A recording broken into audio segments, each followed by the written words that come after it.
Hello and welcome to Artful Inquiry, the Edinburgh College of Arts podcast, where our leading academics discuss their cutting-edge research in the fields of music, art history, design and architecture. I'm Dr. James Cook, Director of Research. Today I'm joined by Richard Williams, Professor of Contemporary Visual Cultures and author of several books about visual culture of cities. Today he's going to be talking about an ongoing research project and the book, which will be at the end of it, which focuses on urban expressways, an often demonised artefact which is viewed as a scar on the contemporary city. In other words, the very worst of the relics of the Anthropocene. However, he's going to be talking a bit about how it's a project which offers some hope and perhaps a chance to reconsider how we might approach ugly artefacts of the past. So, Richard, what was your motivation for embarking on this research project? Well, that's a good question to start with. I mean, there's an intellectual motivation for it, but I mean, like all projects, it's a story really. And I had actually thought about these questions. I've thought about driving a lot and the infrastructure of driving. I've always, right the way through my life, always done a lot of driving. And then particularly around this, I had, for various reasons, family reasons, I'd been visiting Leicester quite a lot in the Midlands, and one of the places that I ended up quite often was a big supermarket, big South Asian supermarket near a flyover called the Burley's flyover, built in the mid-60s, and a very kind of unprepossessing, quite ugly bit of infrastructure. And I found for all kinds of reasons, mostly shopping, whatever, I was ending up there. But actually I found the area more and more interesting. I ended up writing about it briefly in a book for Polity, the publisher I'm working with now. And it was that bit of the book that got a bit of attention. It got their attention. Some of the reviewers were interested in it. Why I was enthusiastic about this motorway flyover and not Venice. I was very rude about Venice. And they suggested at the end of that, why didn't we try and develop this project? And as you were saying, James, I'm always been interested in bits of the built environment which are, tough, ugly, devalued, and interested in perhaps why we think those things.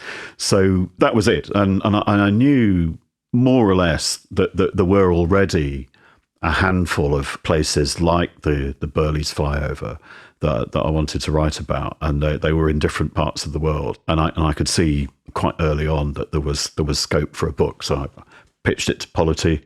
There was a bit of back and forth, and they said yes. So here we are, and I'm halfway into it, and I have to say, enjoying it. It's a world tour of motorway flyovers. It sounds like your work's you've been interested in this idea for quite some time. So, is there anything that sort of happened now in terms of the research that makes it more urgent, or is this just you've had time to think about this and it's all coming together? Well, it's a bit of both. There is quite a long history of it for me as a kind of intellectual project, and it's a lot of it, or a lot of that history has to do with an architectural critic and historian called Rainer Banham, who was very prominent, a very high-profile media figure in the 1960s and 1970s. A bit forgotten now, but I'd done quite a lot of work on him, and he was somebody who had written very enthusiastically about Los Angeles and the freeway system there, and he'd done it with a lot of sort of humour and charm, but he was also a provocateur. And one of the things about Banham that I identified with was the fact that he was an art historian, which I'm basically an art historian. But he recognised that a lot of art historians, or traditionally art historians, tend to disparage the present, and perhaps the most terrible kinds of places that you could give for an art historian would be it would be the infrastructure of the contemporary city. So Banham was a provocateur. He wanted to annoy people, and I sympathised with that quite a bit. So there's that. There's quite a long history there, and I wrote about Banham. There's a book on him that came out a few years ago, an intellectual biography of him. But there are some really, I think, more urgent things. One thing that's very clear to anybody thinking about road infrastructure now is you need to be alert to large-scale environmental questions. And one very concrete thing that's happening is that a lot of the road infrastructure that we've got is coming to the end of its life. So we're looking at things which are now 50, sometimes 60 years old. Sometimes they're falling to pieces. You have to make decisions about what you're going to do. So there are very live questions there which are interesting to deal with. Do we knock things down? Do we keep them? Do we try and live with them? And then there are some larger scale questions around what we do with the automotive world or the automobile oriented city. I think in places like Edinburgh or the UK, relatively rich, whatever, we're certainly at or perhaps beyond peak car. And, young people are not buying cars in the way that they did a few decades ago, and aspirations are different, and lots of things are changing there. So there are lots of good reasons to think about it now. There are questions which, for anybody involved with policy in the built environment, is going to have to deal with questions a bit like this. So you ask about urgency. There is a certain amount of urgency. I don't normally deal with particularly urgent questions, but this I think is one. Yeah, I suppose that there's a sense by which we've come full circle a little bit in a lot of these cities. I lived for a long time in Nottingham, which was a city that tore up its entire tram network to replace it with the car, because that was the big thing, and that was the future. And then, yes, lived there whilst we spent years tearing up all of the roads to put the trams back in. And I suppose we've seen similar in Edinburgh as well. So it does seem like particularly timely work that we're coming to that point where we're asking questions about what's next with this major infrastructure. Do you think then that that's your most important finding so far? Is that kind of looking into the future, where we go next? Well, I mean, I'm a historian, really. So in terms of findings, findings are always, they're not necessarily policy prescriptions. I mean, I'm not in that business. But I think what I have seen is the range of possible solutions is enormous. And I started in a very open-minded way about the whole project to think about what might happen next, what had happened to these big bits of infrastructure. I didn't have any particular feeling that things should be one way or another. But what has been very clear is that there are an enormous number of possible solutions out there. And I found that I have been gravitating towards solutions which have been more pragmatic, for want of a better word. Solutions where people have found incremental, sometimes quite cheap, sometimes even cost-free ways to live with infrastructure, to make it better in a slow, incremental, day-to-day way, rather than mega projects. So I've become, over the 2 or 3 years of thinking about the project, I've become more skeptical about mega projects. And I think that is something that is communicable.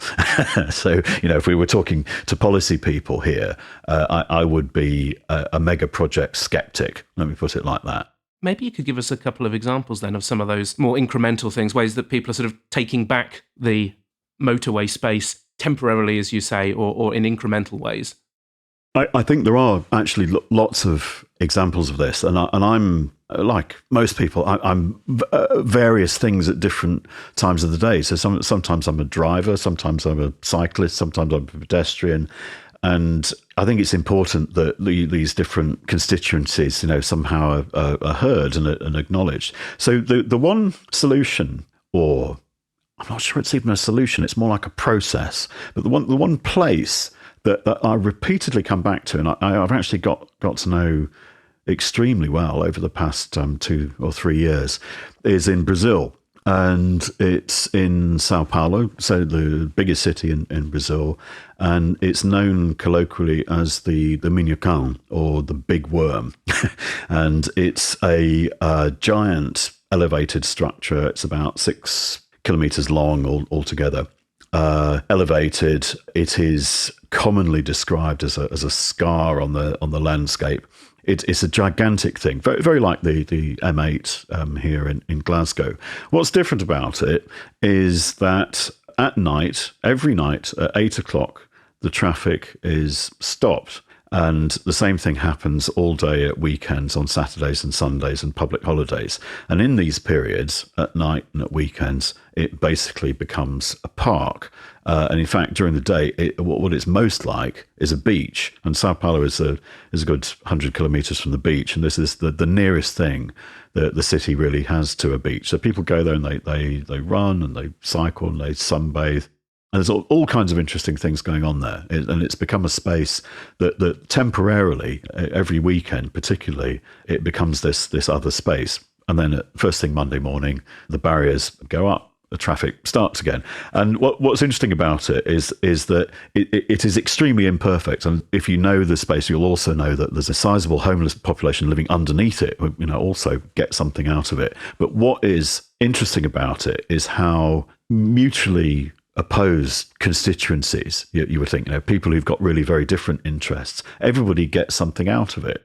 And the way that it's been used and inhabited over the past 20 years has been incredibly imaginative. And I've been back there repeatedly over several years and really got to know it quite well. So that for me is the big example. I'd say it's more like a process than a solution, because it's not entirely clear how long it will go on like this. It's continually negotiated. So that for me is the attraction. It's not a total solution. It's a process. That's fascinating. I love the idea that we could all just go and play football on the M8. I've proposed this. I have suggested this to Transport Scotland. Who basically. Well, let's see where we get to. I suppose the closest we've had to that was the opening of the new Queensferry crossing, which was shut one of the bridges for was it a day or two, and sort of allowed people by ballot to walk it. Yes, I did it. Did you? You did it? No, I didn't. I think it was about the same week that I came to Edinburgh, so I was very new. But yeah, I was interested then. You say it's a process. Is it an official one? Is this that the police come out and close the thing? Did people just start invading the motorway one evening and people thought it's easier to let this happen than stop it? Or was this a sort of a policy that was enacted at the start?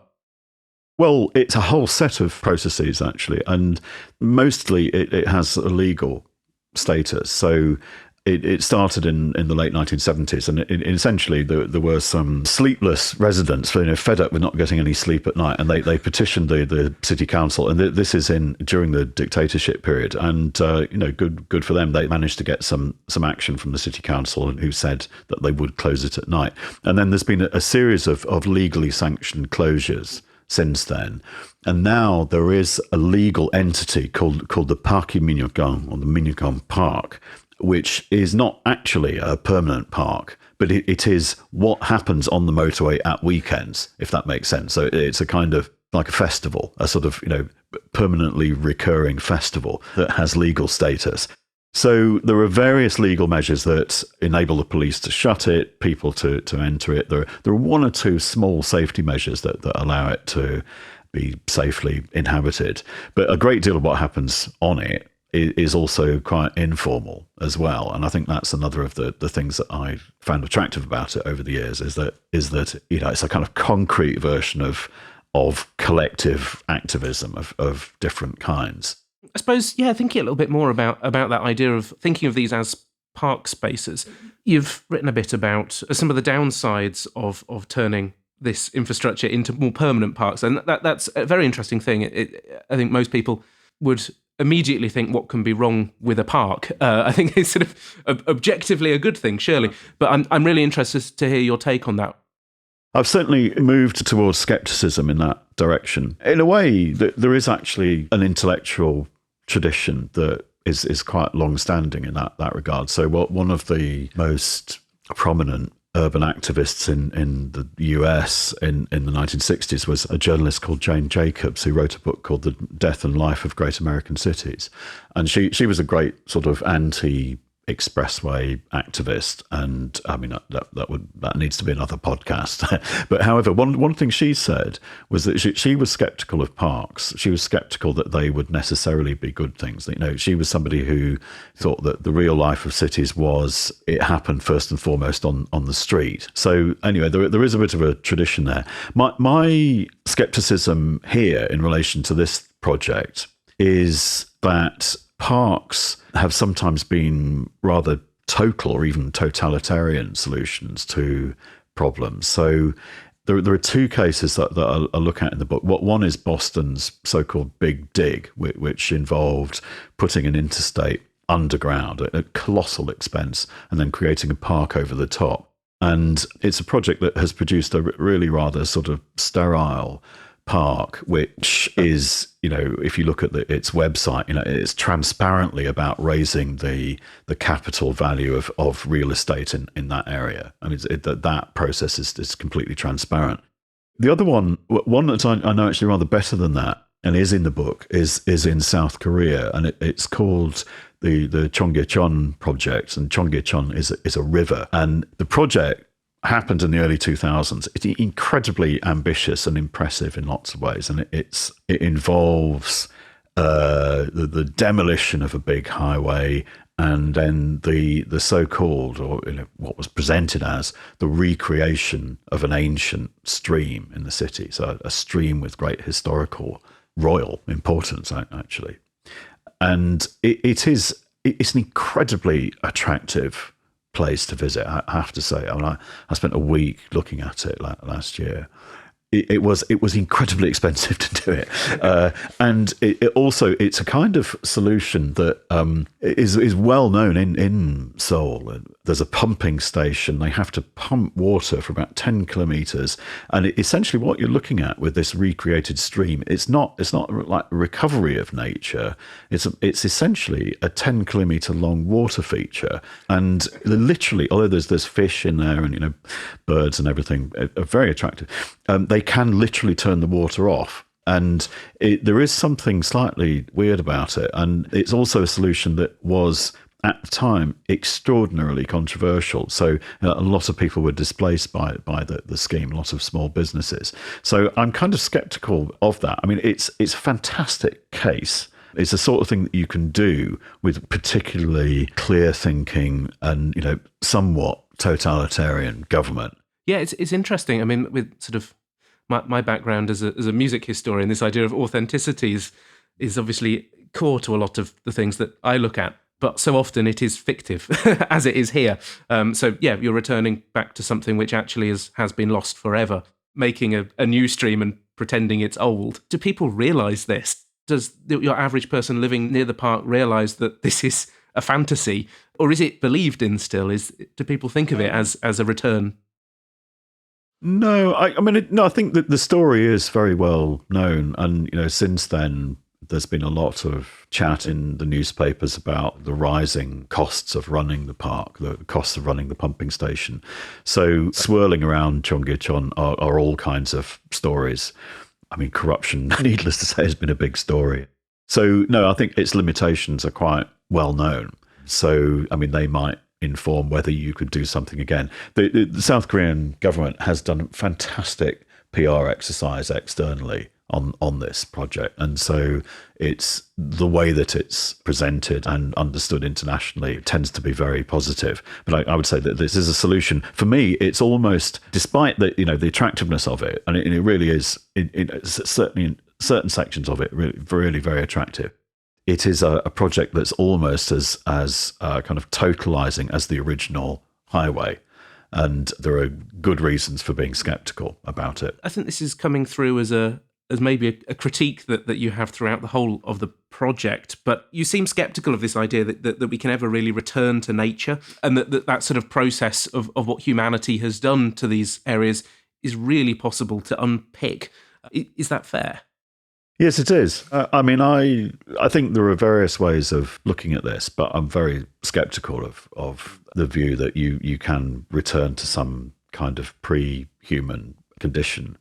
I mean, I think we're living in unprecedented conditions. I mean, obviously the concept of the Anthropocene is very widely discussed, and I will touch on it briefly in the book, although it's not a major concern. But I certainly think we're living in conditions where there are so many of us, and our impact on the environment is so kind of total. No return is really possible. So I mean, it's a question of what are reasonable things to do, and I think right the way through the project, I'm interested in process. I'm interested in pragmatic takes on things. I'm interested in solutions that aren't totalizing. I'm interested in processes and projects that can activate ordinary people, and so that we can play some role in designing our own built environment. I suppose that maybe fits into another theme that I've sensed from the project, which is maybe this critique of a desire to undo the past. We know better now. How on earth did we make this mistake of tearing out all the trams and sticking in a new road? We need to undo that and delete all of these expressways. Is that really what you're advocating for? So we don't undo the past, we just see it as part of a process which is unfolding, and we look to what we can do in the future with that same technology. Yeah, I think this is a really important idea, because part of the toxic quality of a number of these objects, or most of them actually, is to do with their politics, and that often they're built by people or regimes who are now discredited. So with the Brazil case, the Minhocão was built 1969 to 70 during the dictatorship, and is project that, although it was a city project, it was one that the military regime then was very keen on promoting, and it was absolutely a dictatorship project. Same thing in South Korea. So the Cheonggyecheon project was built by a military dictatorship who were very keen to modernize and show the world that they were modernizing. And there's a bunch of other examples like that. I mean, in the US, part of the toxicity around highway building has to do with Robert Moses, who was famously the most powerful individual in probably the United States, apart from the president, for most of the 20th century, but was also unelected. And Moses was mixture of sort of genius and pure evil, and so a really kind of difficult and often, certainly latterly, really quite toxic figure. So a lot of what I'm talking about comes out of quite difficult and often quite toxic history. And the desire to erase that, obviously, is very powerful. And, we see this all the time. What do you do with what do you do with monuments? What do you do with statues that represent something that you don't agree with anymore? And my position, is fairly consistent, is that I think you can transform things, that you should keep them essentially, but you can transform them. You can alter them in incremental ways so that they start to become different things.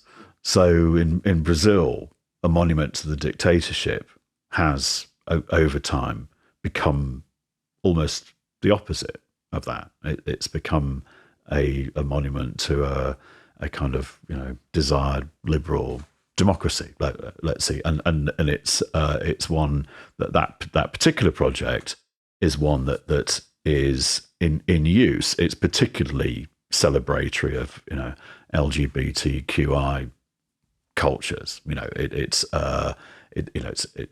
sort of famously a place where those communities can are very kind of out, and that's one of for a visitor, that's one of the attractive things about it. So it's been flipped, and I think in the best cases here are where history has been flipped a bit, but without a kind of totalizing project to erase the past. So I think if you try to just erase what's there, you end up replicating what you're erasing a lot of the time. So it's an important point, and I think I will end up making that repeatedly, actually.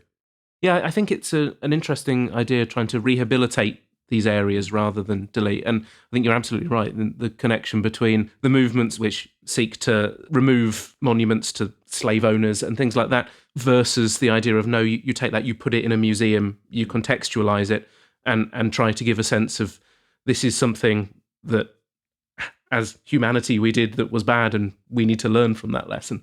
And that's a really interesting parallel that comes out there. I was wondering if you could talk a little bit then about some of the external impacts that your project has had, or indeed things that you think it might have outside of academia. Well, yes, but that's a big question. Given I'm an art historian, really, and typically, historically, we haven't thought about that question in so much detail. But I think I've always been interested in the possibility of having some kind of impact, particularly at the policy level. So in relation to this project, there are a number of things which have happened, and I think, perhaps myself and the publishers, we would like to happen going forward. About 18 months ago, I'd just come back from Brazil, and I was asked by a pressure group called Replace the M8, who are looking into the future of the M8 motorway in Scotland. I was asked by them to write in support of a petition that they'd initiated to get the Scottish government to explore the M8's future. So I did write a report there, which is online, and you can read it. And essentially, I talked about the experience of the Minhocão in São Paulo, and I said essentially that this was a way of doing substantial change for almost no money. So I thought it might appeal in Scotland, but you didn't have to think about mega projects, but you could think about ways of using and appropriating the motorway infrastructure for different purposes, and give people a bit of agency there. Just quickly, for those listeners who haven't had the privilege of enjoying the M8, what's wrong with it? It's a very good question. So the M8 was built end of the 60s, beginning of the 70s, like just about all of the projects I look at. It goes right through the centre of Glasgow, and it divides in a very brutal way. It divides the west end of Glasgow from the city centre, and getting across it is quite difficult.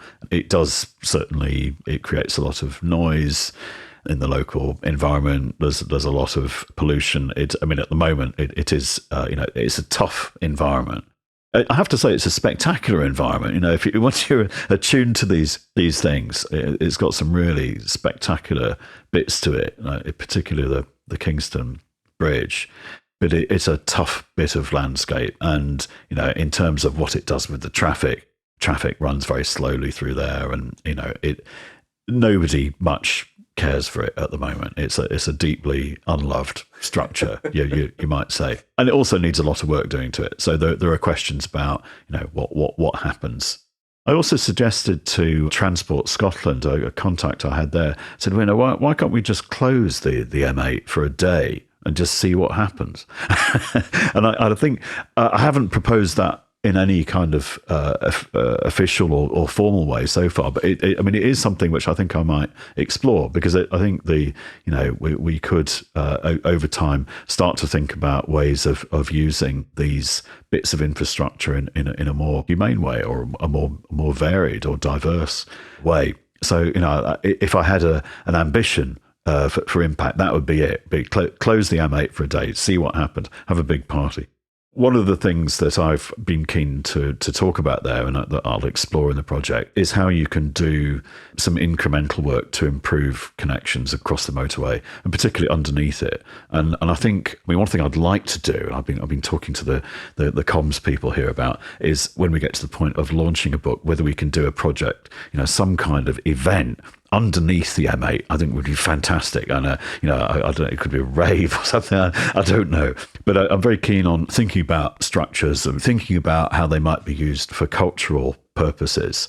And infrastructure as culture is certainly a theme that runs all the way through the book. So I'm hoping that over time we might be able to at least get involved in the conversation about the M8's future, and hopefully make it a better place. I really like that idea of infrastructure as culture. I suppose it maybe has resonance for me as someone that tends to work in the Middle Ages and Renaissance, an urban space within that context. But I suppose I'm used to thinking of infrastructure as representative of culture through patronage, or at least facilitating that. But I suppose I've not come across that concept quite so much in the sense of contemporary infrastructure. Why is it that you think maybe people have held back a little bit? I mean, for me, infrastructure as culture in a contemporary sense is quite a revolutionary idea. Well, I might have borrowed it from somebody. I'm not quite sure where it came from in the first place, and I certainly wouldn't claim credit for it. But I'm definitely interested in the idea that infrastructure of the kind that we've been talking about can become place, particularly, and can be used and inhabited in all sorts of rich cultural ways, and it can produce culture. So it's a catch-all phrase for me. I mean, I think with the Brazilian example that we've looked at, in São Paulo, that you go there and you would completely get that idea. You would see a place that's being used for cultural purposes and that has, in all sorts of very suggestive ways, produced culture. And then there are also official ways of producing culture around it. There's a big public art project. But closer to home, I mean, another place that I've looked at in quite a lot of detail is in London. It's the Westway, which is the A40M, which cuts across Notting Hill Gate and Ladbroke Grove. And that place is really fascinating, actually. And it's if you've got any interest in sort of popular music history of the last 40, 50 years or so, you'll know that it's a place that it crops up a lot. It appears as a place where there were free concerts in the early 70s. You have all sorts of curious people performing. It's a central venue in the Notting Hill Carnival. It's a place that people write about. And I got particularly interested in it in its early 70s iteration, when it had just been built.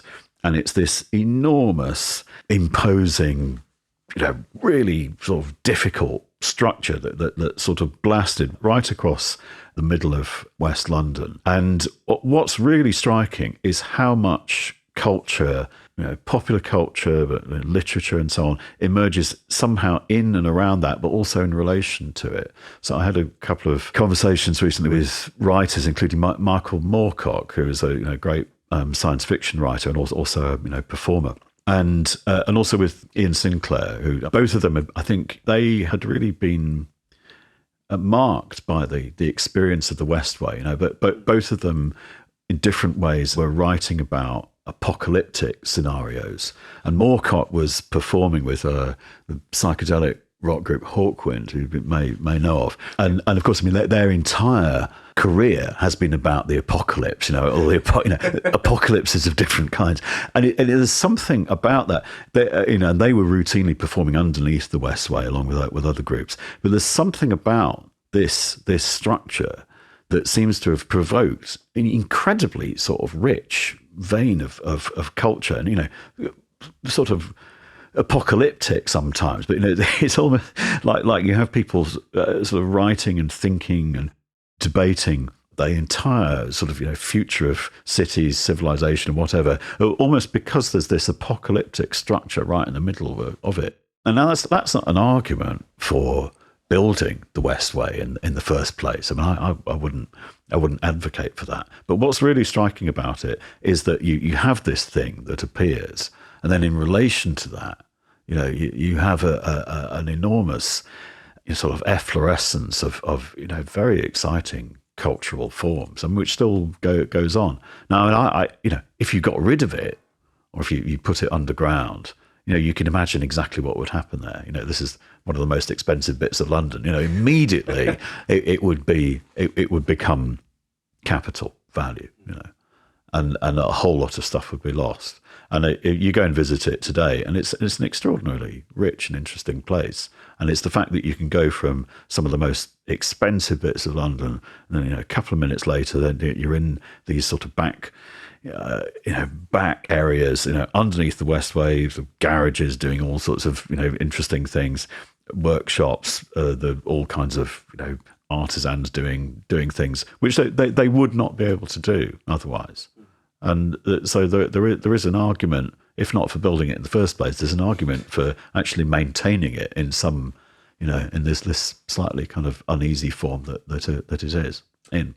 Yeah, I suppose it's become a sort of liminal space between various different parts of the city that I'm not sure what else could function like that. As you say, parks don't really anymore, even if they once did.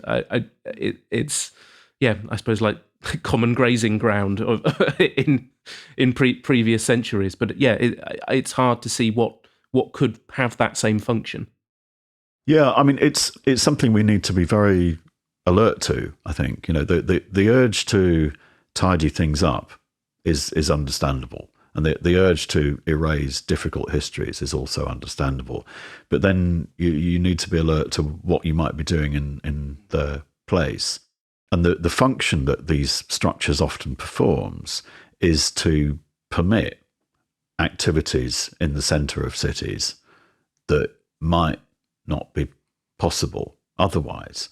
And, there are arguments to say whether those things, whatever they are, should be there or not. I mean, I'm often of the view that the more mixed things can be, the better. And that it can be, rich and invigorating to have diversity of all different kinds in the centre of cities. And I certainly am sceptical of making changes that involve just things that increase land values, capital values, whatever, gentrification, if you want to use that word. In Brazil, that project, the Minhocão, interestingly, there is remarkably little now desire to remove the structure. And there's also, from the more progressive voices, at least the more progressive academic voices, are also increasingly sceptical of its, any kind of development of it as a permanent park, which is, has certainly been on the agenda. A lot of them, I've met some of them, really just want to keep it as it is. They're saying that this is a way that allows people of really quite limited means to live right in the centre of the city, and it gives them a life. And there's actually a huge range of cultural activities going on, and there I go along with that to an extent, perhaps not all the way, but I mean I there is something in that. So my last question to you was really what the main problem that your work's trying to address, that kind of central research question. Well, this is the kind of question that you always get asked in research grants, and with this one, I think the main pitch has been to try to think about what happens in the post-automobile age, for want of a better expression. I think we are slowly but inexorably moving to that. So, what do you do with all of the infrastructure that age produced? What do you do with that culture? And I think these are questions that people in the humanities like me actually we can partially address. I mean, it doesn't have to be all traffic engineers and environmental scientists. There are cultural and political questions that we can get engaged with. So that's the broad things. Like, what do we do with this automobile-oriented city? Now we have it. How do we live with it? And it's, as I've suggested to you, I think it's a complex question, and that I think we need not totalizing solutions, but we need processes and engagement that involves inhabitants of cities as much as possible. But I think the other thing I would say around this is that I think it's a way to invigorate my own area of art history, I suppose. I do teach in art history. I have, for many years now, made a claim in teaching mainly that there's no reason that we can't look at this stuff. There's no reason why we can't take it seriously. And one thing that the research so far has thrown up is that there's all kinds of aesthetic thinking that goes on. I mean, often, the way that highway engineers talk, that sometimes they're using language and ways of addressing the public, which are really all about, in the end, convincing you through aesthetics, convincing you that something is a good idea because it looks good, or it looks right. And so, as soon as people are using that kind of language, it means that it's an area that we can address. So that's a two-part answer to your question. But I just to say that, I mean, it has been, from the point of view of doing it, I mean, it's been very rich and interesting. I've loved doing it so far, and looking forward to bringing it to a conclusion. Yeah, and I think I'd agree completely that this is something that people with training in the arts and humanities, we need to be part of these discussions, because as you've shown, so much of it does require an understanding of how these are cultural spaces, the visual language of the city and the motorway. So yeah, I think you've made that case very strongly. If you'd like to find out more about the research project discussed in today's episode, you can look at the show notes here on Spotify. Alternatively, if you'd like to know more about research at ECA in general, please do look at our website at www.eca.ed.ac.uk/research. If you've enjoyed this episode of Artful Inquiry, please do hit the subscribe button now to be notified of new episodes in the future. And of course, do share the podcast with people who you think might enjoy it. All that remains is for me to thank our guest this week, Professor Richard Williams, and of course you, our listeners. Next week, we'll be talking to Dr. Rebecca Collins and Dr. David Cedeno about listening to dark matter.